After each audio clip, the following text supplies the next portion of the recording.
अस्सलाम वालेकुम students, welcome back to another video. मेरा नाम मोहम्मद एजाज है और आप देख रहे हैं the world of physics and mathematics. तो स्टूडेंट्स, आज हमने क्लास 9 की मैथमेटिक्स की उसी चैप्टर 13 वाली सीरीज़ को फर्दर आगे कंटिन्यू करना है और पढ़ना है अपना थ्योरम 13.1.4 जो लास्ट थ्योरम है इस चैप्टर का। तो स्टूडेंट्स, अभी तक हमने इस चैप्टर में जो बातें सीखी वो यही मेन जो बातें थी वो यही थी कि जो ग्रेटर एंगल है उसके सामने जो साइड है वो भी लॉन्गर है और जो स्मॉलर एंगल है उसके सामने वाली साइड भी स्मॉलर है। इसी तरीके से लॉन्गर साइड के सामने जो एंगल है वो ग्रेटर है और स्मॉलर साइड के सामने जो एंगल है वो स्मॉलर है। ठीक है, ये बातें अभी तक हमने सीखी, वही थोड़ा सा कॉन्सेप्ट यहाँ पर भी यूज होगा इस थ्योरम के अंदर भी। तो अभी हमने इस थ्योरम में क्या प्रूव करना है, इस थ्योरम की स्टेटमेंट हमें कह रही है कि फ्रॉम अ पॉइंट, ठीक है, आप किसी एक पॉइंट से स्टार्ट करें, आउटसाइड अ लाइन, ठीक है, वो एक लाइन से आउटसाइड है। एक आप पॉइंट ले लें कोई भी, ठीक है, आप कोई भी एक पॉइंट ले लें और वो पॉइंट क्या है, वो एक लाइन से आउटसाइड है। ठीक है, एक लाइन ले लें, उस लाइन से आउटसाइड है। ठीक है, इस लाइन के अलावा एक आपके पास पॉइंट मौजूद है। तो क्या है कि the perpendicular distance is the shortest distance from the point to a line. तो क्या होगा कि इस पॉइंट से इस लाइन के ऊपर अगर आप एक परपेंडिकुलर डिस्टेंस ड्रॉ करें, परपेंडिकुलर डिस्टेंस ड्रॉ करें यानी कि 90 का एंगल बनाकर जो डिस्टेंस आया हो, इस लाइन के साथ उस लाइन ने क्या किया हो, 90 का एंगल बनाया हो, तो ये जो परपेंडिकुलर डिस्टेंस है ये क्या होना चाहिए, ये शॉर्टेस्ट डिस्टेंस होना चाहिए। मतलब ये जो परपेंडिकुलर डिस्टेंस होता है किसी भी एक पॉइंट से एक लाइन तक, वो हमेशा क्या होता है, वो शॉर्टेस्ट डिस्टेंस होता है। ये बात आपने आज के इस थ्योरम के अंदर प्रूव करनी है। ठीक है, तो इसको चलिए हम प्रूव कर लेते हैं, कोई मसला नहीं है। ये अभी हमने अपनी क्या कर ली, सिर्फ स्टेटमेंट समझ ली। तो स्टेटमेंट समझने के बाद हम गिवन टू प्रूव कंस्ट्रक्शन और ये प्रूफ्स वगैरह करते हैं। अच्छा, तो गिवन हमें क्या क्या कह रहा है, ये इस कॉमा से पहले वाली बात क्या है, गिवन है कि फ्रॉम अ पॉइंट, कोई भी आप एक पॉइंट ले लें, इस पॉइंट का नाम आपने क्या दे दिया, सी दे दिया। अच्छा, from a point outside the line, वो पॉइंट सी जो है वो क्या है, वो लाइन ए बी से आउटसाइड है। ठीक है, वो ए बी के ऊपर लाइन नहीं कर रहा। और क्या है कि आपके पास, इसने कहा हुआ है ना कि आउटसाइड लाइन, यानी कि क्या है कि आपके पास एक लाइन भी गिवन है। लाइन की कोई लेंथ फाइनाइट नहीं है, इस वजह से ये इनफाइनाइट जा सकती है। तो ये लाइन आप इसे क्या कह सकते हैं, ए बी। अच्छा जी, ए बी लाइन आपके पास हो गई और सी आपके पास एक पॉइंट हो गया, जो पॉइंट क्या है, आउटसाइड फ्रॉम अ लाइन है। ठीक है, और क्या है कि सी से यहां तक डी का डिस्टेंस, इस पॉइंट को मैं कह देता हूं डी। तो सी से डी का डिस्टेंस जो है वो परपेंडिकुलर डिस्टेंस है लाइन ए बी के ऊपर। ये बातें जो हैं ये आपके गिवन के अंदर मौजूद हैं। यानी कि जैसे लाइन ए बी, एक लाइन आपके पास ए बी मौजूद है, ठीक है, और from a point and a point C, और एक पॉइंट सी है आपके पास। ये पॉइंट सी जो है वो क्या है, not lying on A B, वो ए बी के ऊपर नहीं है, ए बी के अलावा कहीं पर एक पॉइंट है। ठीक है, वो ऊपर हो, नीचे हो, दाएं हो, बाएं हो, कहीं पर भी हो सकता है। ठीक है, बट इसके ऊपर नहीं है, मतलब इस लाइन के ऊपर वो पॉइंट नहीं है, वो लाइन से अवे है। ठीक है, अच्छा, पॉइंट सी हो गया एंड अ पॉइंट डी, और एक पॉइंट डी है। किस तरीके से डी है, ए बी के ऊपर एक पॉइंट डी है, यानी कि ये ए बी वाली लाइन है और ए बी के ऊपर एक पॉइंट डी है आपके पास। सही है, on A B such that के सी डी जो है, सी डी वो परपेंडिकुलर है ए बी के ऊपर, कि सी डी जो है वो क्या है, वो ए बी के ऊपर परपेंडिकुलर है, 90 का एंगल बनाकर आ रहा है। तो यही बातें सिंपल जो मैंने आपको बताई, यही हमने क्या लिख दी, गिवन के अंदर लिख दी। अब हमने प्रूव क्या करना है, अब हमने प्रूव ये करना है कि सी डी जो है, सी डी शॉर्टेस्ट डिस्टेंस है लाइन ए बी की तरफ आने वाली तमाम डिस्टेंसेज में से। यानी कि लाइन ए बी के ऊपर आप सी पॉइंट से अगर आ रहे हैं, अगर आप यहां से आ रहे हैं तो ये डिस्टेंस क्या होगा, ये बड़ा होगा। ये आप यहां से ऐसे आ रहे हैं, ये भी शॉर्टेस्ट नहीं है, ये भी शॉर्टेस्ट नहीं है। सबसे जो शॉर्टेस्ट डिस्टेंस है वो ये सी डी वाला है। ठीक है, बाकी आप जितने भी डिस्टेंसेस बनाएंगे, बेशक इस साइड बना दें, बेशक इस साइड बना दें, वो सारे क्या होंगे, इस सी डी से बड़े होंगे। ठीक है, तो परपेंडिकुलर डिस्टेंस क्या होता है, शॉर्टेस्ट डिस्टेंस होता है। ये बात आज आपने प्रूफ करके देनी है। ठीक है, तो चलिए अब हम प्रूफ करते हैं। तो प्रूफ करने के लिए हम क्या करते हैं, हम ऐसे कर लेते हैं कि, चलिए इसको मैं दोबारा से वो कर देता हूं क्योंकि ये हमने थोड़ा सा गंद बना दिया। अच्छा, ये हो गया, हमारे पास पॉइंट सी था। ठीक है जी, अब हमने क्या करना है, अब हमने खुद से कोई काम करना है, कंस्ट्रक्शन करनी है। तो हमने क्या कर दिया, ए बी लाइन के ऊपर एक पॉइंट ले लिया E. Take a point E on A B वाली जो लाइन है उसके ऊपर हमने क्या कर दिया, एक पॉइंट ले लिया। बेशक आप इस साइड पर लें, बेशक आप इस साइड पर लें, ये आपकी मर्जी है, ठीक है। तो ये आपने यहां पर एक पॉइंट ई ले लिया, ठीक है। अच्छा, ई पॉइंट जो है, ई पॉइंट जो है वो क्या, अब हमने इस ई पॉइंट का करना क्या है, हमने कर देना है इस सी को हमने ई के साथ ज्वाइन करवा देना है। ज्वाइन डॉटेड में इस काम के लिए करवा रहा हूं कि ये पता चलता रहे मुझे कि ये क्या है, कंस्ट्रक्शन है, इस वजह से डॉटेड लाइन के अंदर मैं शो करवा रहा हूं। अब हमारे पास क्या बन गया, एक ट्राइंगल बन गया, CED कह सकते हैं आप इस ट्राइंगल को, ठीक है। ये आपके पास क्या बन गया, एक ट्राइंगल बन गया। अच्छा, अब आपने इस ट्राइंगल में करना क्या है, सिंपल, आप अगर इस ट्राइंगल को देखें, इन ट्राइंगल CDE, तो क्या है कि एंगल जो CDB है, एंगल जो आपके पास कौन सा है, CDB, यानी कि ये वाला एंगल आपके पास जो है CDB, ठीक है। ये वाला जो आपके पास एंगल है, ये बैरूनी एंगल जो है, ये आउटसाइड पर एक्सटीरियर एंगल जो है, जो ट्राइंगल के बाहर वाली साइड है, ये वाला एंगल, ये CDB वाला जो एंगल है, ये एंगल जो है ये क्या है, ये ग्रेटर है किससे, एंगल E से, CED से, ठीक है। एंगल CED से बड़ा है CDB, यानी कि ये वाला एंगल जो है, ये वाला एंगल बड़ा है इस वाले एंगल से।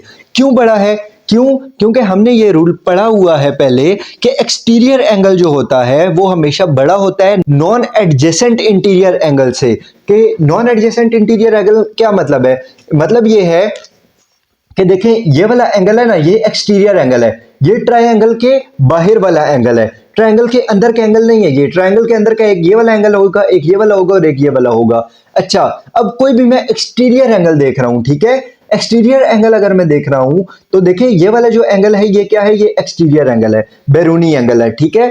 ये एंगल हमेशा बड़ा होगा, किससे बड़ा होगा, नॉन एडजेसेंट इंटीरियर एंगल से। ये वाला जो एंगल है ये इसके साथ एडजेसेंट है, बट नॉन एडजेसेंट आपने देखना है। नॉन एडजेसेंट जो है वो एक ये वाला है, एक ये वाला है, और ये इस वाले से भी और इस वाले से भी, इन दोनों से ये वाला एंगल जो होगा हमेशा बड़ा होगा। तो इस वजह से हम कह सकते हैं कि ये एंगल जो CDB है, ये वाला जो बाहर वाला एंगल है, ये क्या है, ये इस एंगल E से बड़ा है, एंगल CED। ये जो CED लिखा हुआ है इसकी जगह आप सिंपल एंगल E लिख सकते हैं, ठीक है। तो एंगल E से बड़ा है ये वाला बाहर वाला एंगल। क्यों बड़ा है कि an exterior angle of an triangle is greater than the non adjacent interior angle. कि यही बात जो मैंने आपको बताई कि नॉन एडजेसेंट इंटीरियर एंगल से हमेशा एक्सटीरियर एंगल जो होता है वो बड़ा होता है। अच्छा जी, अब अगर आप देख रहे हैं कि ये आपके पास AB क्या थी, स्ट्रेट लाइन थी, उसके बाद CD आपके पास क्या था, परपेंडिकुलर ड्रॉ किया था आपने AB के ऊपर, ठीक है। अगर परपेंडिकुलर ड्रॉ किया था तो ये वाला अगर 90 का एंगल है तो जाहिर सी बात है ये वाला भी जो एंगल जो है वो भी 90 डिग्री का है। क्यों, क्योंकि परपेंडिकुलर जो होता है वो क्या होता है, वो दोनों साइड पर, अपने दोनों साइड्स के ऊपर वो 90 का एंगल बनाता है, किसी भी लाइन के ऊपर अगर आपने परपेंडिकुलर ड्रॉ किया है तो अब आप कह सकते हैं कि एंगल, ये जो एंगल CDB है, यानी कि ये वाला एंगल CDB जो है ये बराबर है CDE के, ठीक है। CDE वाले एंगल के CDB वाला एंगल क्या है, बराबर है, ठीक है। Angle CDB is congruent with angle CDE। क्यों, सप्लीमेंट्स ऑफ राइट ट्रायंगल के, राइट एंगल ट्रायंगल के क्या है, ये रूल है कि जब मतलब आपके पास एक राइट एंगल है, मतलब एक साइड पर अगर 90 का एंगल है तो दूसरी साइड पर भी उस लाइन के 90 ही होगा, ठीक है। अच्छा जी, तो अब क्या है, अब आपने क्या कहा था कि ये वाला जो एंगल है, ये बाहर वाला, ये वाला जो एंगल है ये इस एंगल से बड़ा है। तो अब जाहिर सी बात है ये वाला एंगल और ये वाला एंगल आपस में बराबर हैं, तो आप क्या कह सकते हैं कि एंगल CDE जो है, यानी कि ये वाला जो, ये अंदर वाला ये जो एंगल है ये किससे, ये भी E से बड़ा होगा। क्यों बड़ा है, क्योंकि ये बाहर वाला बड़ा है और बाहर वाला बड़ा है और बाहर वाला क्या है, बाहर वाला इसके बराबर है। तो ये दोनों अगर बराबर है तो इनमें से एक अगर इससे बड़ा है तो दूसरा भी इससे बड़ा होगा, ठीक है। तो अब आपने कहा ना कि CDB जो है वो CED से बड़ा है, ठीक है, और CDB जो है वो CDE के बराबर है, ठीक है। यानी कि CDB और CDE ये दोनों आपस में बराबर भी हैं। तो जब ये वाला जो है वो इससे बड़ा है तो ये जो CDE है वो CED से बड़ा होगा, CDE जो है वो भी बड़ा होगा CED से। समझ आ गई ये बात, उम्मीद है कि समझ आ गई होगी, नहीं तो एक बार दोबारा बता देता हूं। देखें CDB जो है वो CED से बड़ा है, ठीक है, और यही CDB जो है ये बराबर है CDE के। तो सी डी ई और सी डी बी मतलब ये दोनों क्या है, एक ही चीजें हैं, दोनों बराबर हैं आपस में। तो अगर सी डी बी इससे बड़ा है तो सी डी ई भी जो होगा वो भी इससे बड़ा होगा, वो भी इससे क्या है, वो भी इससे बड़ा है। तो सी डी ई भी क्या है, ग्रेटर देन है सी ई डी के। सही हो गया, यहां तक ये बात अब आपको समझ आ गई होगी, यहां तक ये बात आपको समझ आ गई है। अब आप कह सकते हैं, देखें जैसे आपने कहा ना, यहां पर आप इस स्टेटमेंट के अंदर आप कह रहे हैं कि सी डी ई जो है वो क्या है, ग्रेटर है सी ई डी से। तो आप ये भी कह सकते हैं कि सी ई डी जो है वो छोटा है सी डी ई से, यानी कि सी ई डी जो है वो छोटा है, यानी कि इनइक्वालिटी का साइन आपने चेंज कर दिया और उसको आप इधर ले गए, इसको आप उधर ले गए, सिर्फ आपने इसको थोड़ा सा एडजस्ट करके लिखा। ठीक है, लेट्स सपोज अगर आप कहें कि जैसे कि आप कहना चाह रहे हैं कि ए जो है वो बी से बड़ा है, या फिर आप दूसरे अल्फाज में कह दें कि बी क्या है, वो ए से छोटा है, ए बी से बड़ा है या फिर बी ए से छोटा है, कोई फर्क तो नहीं है, एक ही बात है, दो लिखने के अलग अलग तरीके हैं। तो आपने सिर्फ इस तरीके से लिख लिया, बाकी कोई भी आपने इसमें कोई बड़ा काम नहीं किया। अच्छा जी, अब इसके बाद क्या है, अगर आपके पास सी ई डी वाला एंगल बड़ा है, सॉरी छोटा है, ठीक है, सी ई डी क्या है, लेस देन है किससे, सी डी ई से। सी ई डी जो है वो छोटा है आपके पास, सी ई डी वाला जो एंगल है, ये वाला, ये एंगल अगर छोटा है, ठीक है, तो इसके सामने वाली साइड छोटी होगी। और अगर ये वाला एंगल सी डी ई वाला एंगल, ये वाला एंगल अगर बड़ा है तो इसके सामने वाली साइड बड़ी होगी। तो आप कह सकते हैं कि अगर ये एंगल ई जो है, एंगल ई अगर छोटा है, ठीक है, एंगल ई अगर छोटा है तो ये वाली साइड सी डी भी छोटी है। ठीक है, एंगल ई अगर छोटा है तो साइड सी डी भी छोटी है। किससे छोटा है एंगल, सी डी ई से। इस वाले एंगल से छोटा है, मतलब कि इसके सामने वाली साइड क्या होगी, ये साइड बड़ी होगी, यानी कि सी ई वाली साइड जो होगी वो बड़ी होगी। तो यहां पर क्या है, सी ई वाली साइड बड़ी है सी डी से, ये सी डी वाली साइड छोटी है सी ई से। ठीक है, अच्छा जी, ये क्या हो गया, sides opposite to the greater angle is greater, कि बड़े एंगल के सामने जो साइड होगी वो बड़ी होगी, छोटे एंगल के सामने जो साइड होगी वो छोटी होगी। ये बातें तो अब आप पढ़ पढ़ के आपको रट गई होंगी पक्की। अच्छा जी, अब इसके बाद क्या है कि अगर आप कह रहे हैं कि सी डी जो है वो छोटा है सी ई से, यानी कि सी ई जो है आपके पास, सी ई जो है ये आपके पास क्या है, ये आपके पास लार्जर है, बड़ा है, लॉन्गर है। ठीक है, ये आपके पास बड़ा फासला है, और ये सी डी जो है वो आपके पास स्मॉलर फासला है। तो ई क्या था, ई आपके पास उसी ए बी वाली लाइन के ऊपर एक पॉइंट था।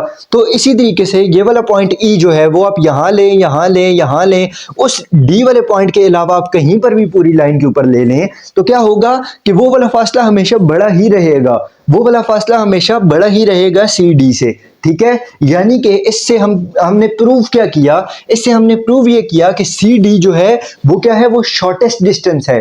ठीक है, सी डी क्या है, शॉर्टेस्ट डिस्टेंस है इस लाइन ए बी के ऊपर। तो इससे हम प्रूव कर सकते हैं कि परपेंडिकुलर डिस्टेंस क्या होता है, हमेशा शॉर्टेस्ट डिस्टेंस होता है किसी भी लाइन के ऊपर। मतलब किसी भी पॉइंट से अगर आप लाइन के ऊपर आना चाह रहे हैं तो परपेंडिकुलर डिस्टेंस जो होगा, जो बिल्कुल सीधा सीधा रास्ता होगा, वो क्या होगा, वो शॉर्टेस्ट डिस्टेंस होगा। बाकी घूम फिर के आप जितना जाना चाहें आप जा सकते हैं, वो क्या है, वो बाकी के डिस्टेंसेस जो होंगे वो ज्यादा हो जाएंगे, but perpendicular distance is always a shortest distance. ठीक है, अच्छा थ्योरम की तरफ वापस आते हैं। यहां पर ये क्या कह रहा है, but E is any point on A B, E क्या है, ए बी लाइन के ऊपर एक कोई भी पॉइंट है, और क्या है, hence C D is the shortest distance from C to A B. अगर आप सी से ए बी वाली लाइन के ऊपर आना चाह रहे हैं तो सी डी जो है वो आपके पास शॉर्टेस्ट डिस्टेंस है। यही बात हमने प्रूव करनी थी। ठीक है, कि ये प्रूव आपने क्या करना था, C D is a shortest distance from point C to A B, और यही बात हमने प्रूव कर दी। ठीक है, तो इसी के साथ हो गया हमारा थ्योरम तकरीबन कंप्लीट। रिवाइज कर लें, चलें कर लेते हैं। अच्छा, तो हमें क्या कहा था इसने कि एक पॉइंट से अगर आप स्टार्ट करें, वो पॉइंट क्या है, वो एक लाइन से आउटसाइड है, तो परपेंडिकुलर डिस्टेंस जो होगा वो क्या होगा, वो शॉर्टेस्ट डिस्टेंस होगा। तो अब आपके पास क्या है, गिवन में आपको यही दिया हुआ है कि एक लाइन ए बी है और एक पॉइंट सी है। पॉइंट सी क्या है, वो इस लाइन ए बी से अवे कहीं पर पॉइंट है, और क्या है कि डी आपके पास एक ऐसा पॉइंट है कि सी डी जो है वो परपेंडिकुलर है ए बी के ऊपर। ठीक है, फिर उसके बाद आपने प्रूव यही बात करनी थी कि सी डी जो होगा वो शॉर्टेस्ट डिस्टेंस होगा, और उसके बाद आपने कंस्ट्रक्शन में क्या कर लिया, सी से ई तक, मतलब ई कोई आपने पॉइंट ले लिया ए बी के ऊपर, और सी से ई तक आपने क्या कर दिया, डॉटेड लाइन लगा दी, और ये आपने क्या करना था, आपके पास एक ट्रायंगल बन गया। अब आप ट्रायंगल की प्रॉपर्टी को यूज करके आप ये बात प्रूव करेंगे कि C D is the shortest distance. ठीक है, अब अगर आप इस ट्रायंगल को देखें तो इस ट्रायंगल के अंदर आपको ये बात नजर आ रही है कि आपके पास ये वाला जो एंगल है, एंगल ई जो है आपके पास, एंगल ई क्या है, एंगल ई छोटा है किससे, एंगल सी डी बी से। ठीक है, सी डी बी वाले से एंगल ई जो है वो छोटा है, यानी कि सी डी बी वाला एंगल जो है वो बड़ा है किससे, एंगल ई से। क्यों बड़ा है, क्योंकि एक्सटीरियर एंगल हमेशा बड़ा होता है नॉन एडजेसेंट इंटीरियर एंगल से। अच्छा जी, उसके बाद अगर हम देखें तो सी डी बी जो है वो क्या है, वो बराबर है, यानी कि ये सी डी बी और सी डी ई ये दोनों एंगल्स क्या हैं, ये बराबर हैं। क्यों, both are equal to 90 degree, आप ये भी लिख सकते हैं, या फिर अगर आप लिखना चाहें तो सप्लीमेंट्स ऑफ राइट एंगल ये भी आप लिख सकते हैं। अच्छा जी, उसके बाद जब ये वाला और ये वाला आपस में बराबर है और ये वाला जो बाहर वाला है ये क्या है, ये इससे बड़ा है, तो अंदर वाला भी जो होगा वो भी इससे बड़ा होगा। अब अगर ये सी डी ई जो है वो अगर इस एंगल ई से बड़ा है तो आप लिख सकते हैं कि angle E is less than angle C D E. ठीक है, angle E is less than angle C D E. तो अब क्या है कि अब आपको पता है कि छोटा एंगल जो है उसके सामने साइड क्या होगी, छोटी होगी, बड़े एंगल के सामने साइड बड़ी होगी। तो इस वजह से ई के सामने जो साइड है सी डी, वो क्या है, सी डी साइड जो है वो लेस देन है सी ई वाली साइड के। ठीक है, इस सी ई वाली लाइन की निस्बत। तो क्या है कि side opposite to the greater angle is greater, के बड़े एंगल के सामने जो साइड होगी वो भी हमेशा बड़ी होगी। अच्छा, अब उसके बाद क्या है कि ई क्या था, ई को ये कोई भी एक पॉइंट था ए बी के ऊपर, तो ए बी के ऊपर आप कोई भी एक पॉइंट ले लें डी के अलावा, यानी कि परपेंडिकुलर डिस्टेंस के अलावा, तो वो हमेशा क्या आएगा, वो आपके पास बड़ा ही आएगा इस सी डी से। जैसे आपके पास यहाँ पर आ गया कि मतलब सी डी जो है वो छोटा है सी ई से, यानी कि सी ई वाला फासला जो है वो बड़ा है सी डी से। ये बात आपने प्रूव कर दी। तो इसी तरीके से आप कह सकते हैं कि सी डी जो है वो क्या है, वो शॉर्टेस्ट डिस्टेंस है। तो मतलब सी पॉइंट सी से लेकर ए बी तक सी डी वाला जो डिस्टेंस है वो शॉर्टेस्ट डिस्टेंस है। तो इस थ्योरम से हमने क्या सीखा, हमने ये सीखा कि कभी भी आपने एक पॉइंट से एक लाइन के ऊपर जाना हो तो आप उसके लिए क्या करेंगे, परपेंडिकुलर डिस्टेंस चूज करेंगे। क्यों, क्योंकि वो शॉर्टेस्ट डिस्टेंस होता है हमेशा। ठीक है, इसी के साथ इजाजत दीजिएगा, बाय बाय, टाटा, अल्लाह हाफिज, मिलते हैं नेक्स्ट थ्योरम में।